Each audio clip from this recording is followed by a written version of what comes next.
My name is Kaylee Russell, and right now my voice is shaking even though the apartment is quiet enough to hear the hum of the refrigerator. I've hit record 3 times tonight, deleting each take because it sounded too rehearsed, too safe. But this one, I'm keeping. Because if I can't say it now, when will I? I'm terrified of ending up alone.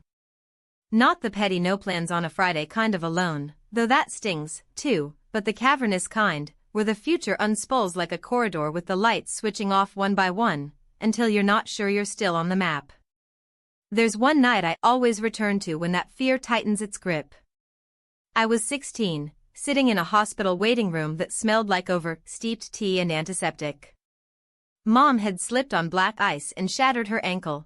Dad paced the hall pretending the vending machine coffee was palatable. Across from us sat an elderly man wrapped in a crocheted blanket the color of dishwater. No visitors, no flowers. Just him and a styrofoam cup clutched like a buoy. Every few minutes he glanced up at the automatic doors, hopeful, then folded back into himself when nobody came. Something cracked open in me watching him. I realized being left could happen slowly, one crisis, one cancelled visit at a time, until solitude calcifies around your ribs. I didn't have a word for it then, but the shape of that dread lodged deep. Fast forward a decade, I'm 26, supposedly independent, with an apartment full of thrift store mugs that don't match and a phone that buzzes non-stop, group chats, calendar alerts, memes.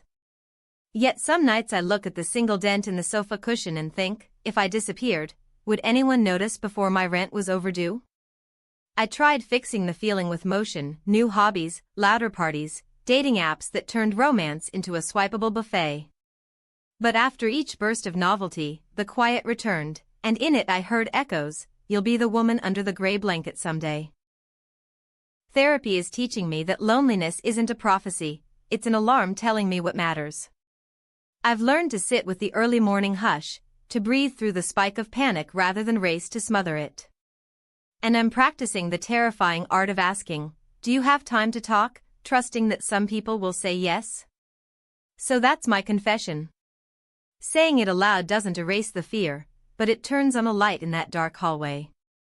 If you're listening and feel the same chill, know that I'm right here, talking into the glow of a little red recording, daring it, and you and me both, to believe that connection is still possible.